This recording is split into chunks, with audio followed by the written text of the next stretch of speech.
we tried contacting this woman, and she was like impossible to contact, and we got her husband a couple of times. And then this one time my companion and I felt like we needed to stop by at a certain time, and she was out there in front of her house, and she was painting her mailbox. And we asked her, like, hey, are you Melissa? And she was like, yeah. And we started talking a little bit about the church and about her experience with missionaries, things like that. And she said that she had been taught before, and she was reading the Book of Mormon the last time that the missionaries stopped by. And that's what we had in our area book. It said that she said that she would pray about being baptized and get back to the missionaries, but we never saw in the area book that there was any follow-up. And so we asked her about it, and she said that she still didn't know, and so we challenged her to begin reading the Book of Mormon again, and we would get back to her in like 2 or 3 weeks. And so we were trying to get back to her. We could never get a hold of her. And then we were on exchanges, and I was with my sister training leader in my area, and I felt really strongly that we should go by her, that we would get her. And so I went to the door with Sister Mobley, my companion for the day, and we knocked on the door, and she didn't answer. And so we were walking back to our bikes, and I just felt like, no, like, I'm not leaving here empty-handed. Like, I need to speak to her because we told her we would follow up, and I felt like we needed to come here. And so we started walking a little ways, and we saw her in her backyard working in her RV. And so I started yelling her name. I was like, Melissa, and she wouldn't hear me.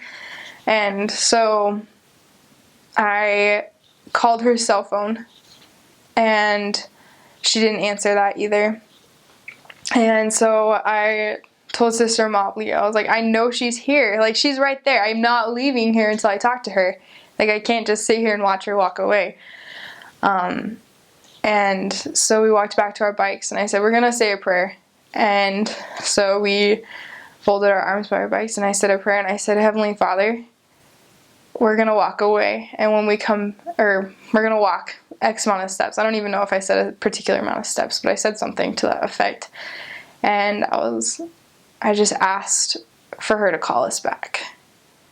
And we took a couple of steps, and automatically she called us back. And she let us in, and we talked to her for a good while, and we got on the subject of the church, and it was probably one of the most spiritual experiences I've had on my mission, was talking to her about the church. And it was so spirit-led. We didn't really have a plan on what we were going to do. We didn't know what to expect going into that house. If we were going to be able to teach the whole family, or just her and her husband, whatever. But it ended up being just her. And she talked a lot about her experience previous, and we became friends pretty quickly. And I got transferred after that. But the experience I had there is really personal and really close to the Spirit. Really close to the Spirit. But that was an amazing experience for me, because I was able to see. And that's just one of many times where I prayed for specific things and got specific answers. And I don't want to say I got what I wanted in my prayers, but I got what Heavenly Father needed me to get in my prayers. And that's probably one of the most amazing experiences I had on my mission. Was that time I prayed for her to call me back, and she called me back. And I followed the Spirit. I got transferred after that, and when I got transferred out of Riverton the first time, my companion went home. So they put elders in to the area. So we got whitewashed out, and elders got whitewashed in. And I heard that the Lord Mission Leader said that sisters would be better for her, so she hasn't been taught. But since I live right next, since my fiance lives in Riverton, I'm there all the time. So I am planning on stopping by her and talking to her about continuing to meet with the missionaries. Because it wasn't about me being a missionary, wanting her to join the church. It's about her joining the church because it's true.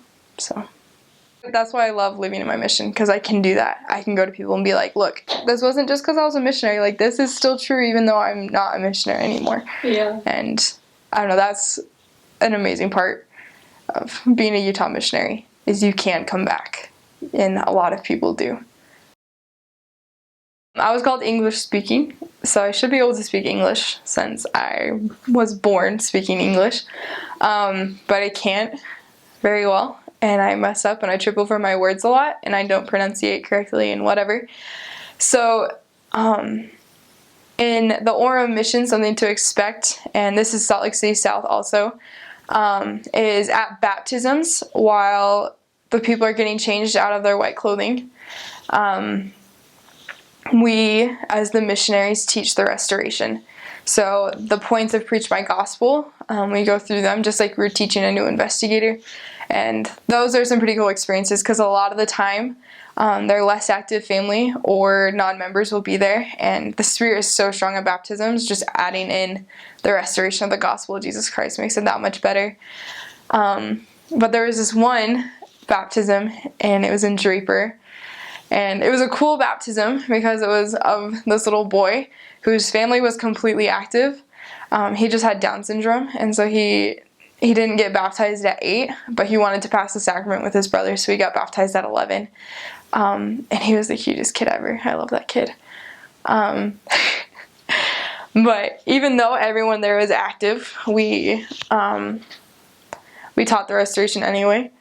And so we switch off points. Like, my companion taught a point, and then I would teach a point. Like, she taught about Heavenly Father, being a loving God, and then I would talk about how the gospel blesses families, and so on and so forth.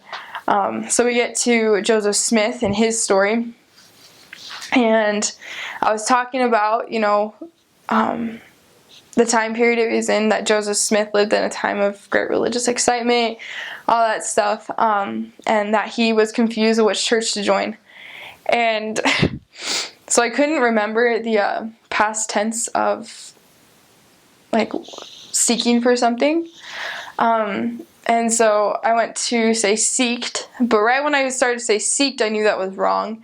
And so I tried to switch it to sought, which is the correct word for the past tense of seeking something. And so I ended up messing up, and I was talking about how Joseph Smith sucked.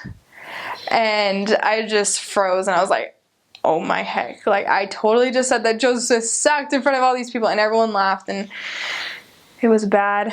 But I corrected myself and said that Joseph Smith did not suck, but he sought for the truth, and he found it, and God came to him, and he didn't suck.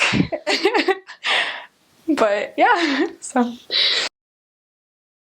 I figured out that there was a lot from a past relationship that was affecting my relationship with others. And so I decided that I was going to pray about a date to, like, let it go. Like, I wasn't going to think about it anymore. It wasn't going to be an issue. And I was just going to start fresh and not have, like, what happened with him affect my relationship with others, like trust issues and stuff. And so I decided to pray about it and let it go. And the day that I felt prompted to, like, officially let it go was transfer day. And that was the day I got transferred to Utah. Wow. To Riverton. And so there was this guy that I liked, like, all throughout middle school and high school, and I couldn't get over him, and I, like, tried to get him baptized so many times. Like, I just, like, wanted him to have the gospel, and I wanted to marry him, blah, blah, yada, yada. Anyways, so there was just this one day where I just was like, nah, I don't like him anymore. Like, it's just not a thing anymore. And then a couple days later, me and my companion went to this house where they had a guy who was getting married to their daughter, and he wasn't a member. And so we went to go see if he could teach him, see if he wanted to learn about the gospel, whatever. That sounds bad, learn about the gospel, whatever. He wanted to see if he wanted to learn about the gospel, and we went to the house, and it was Easter, and we, like, walk in, and they're all, like, at the table, whatever, eating, and he was there, and I thought nothing of him. I was like, just some Orem, whatever. And automatically, I became really good friends with his mom. And so they kind of like became a chill family. Like if we weren't doing anything on paydays, we would just go to their house and sit on their couch and email, because we had iPads. So we would just sit on their couch and email. And like for my birthday, we went to the aquarium and just a bunch of fun stuff that we would do together because she was home. It was P-Day. We got everything done that we needed to, so why not?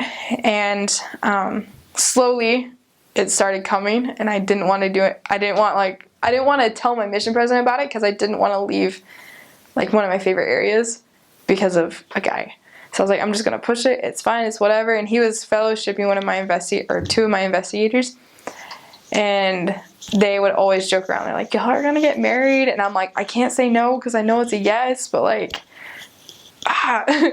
And so there was this one time my companion was struggling, and I was struggling. She was struggling physically. I was struggling emotionally. And so she went to go get a blessing. She got a blessing from him, and I said that I wanted one. And then last minute I decided I didn't want one, but she didn't make me, but she kind of made me get one. But like the second he put his hands on my head, before he even said my name, like there was just this like spiritual just like slap in the face of just like all throughout my body, just knew. And it was just like, these are your husband's hands. And I was like, what? Like, I'm a missionary. You can't tell me this. Like, no. And so I think it was a couple weeks later, transfers happened and I got transferred. And, yeah, so I got transferred. I couldn't talk to him because he lived on my mission. But I talked to his mom, and my recent convert who he fellowshiped told my old companion, who told me that he was waiting for me. And then I got transferred back to Riverton, my last transfer. And I went to lunch with his mom my last P-Day, and she was like, yeah, he has a girlfriend. I'm like, what? And so I write him this letter like 2 days before I went home. And I was like, it's either her or me. Like, you said you were waiting for me, and guess what? It's your time to choose. You can either choose me or you can choose her. And then when I got released, he messaged me, and the rest is history.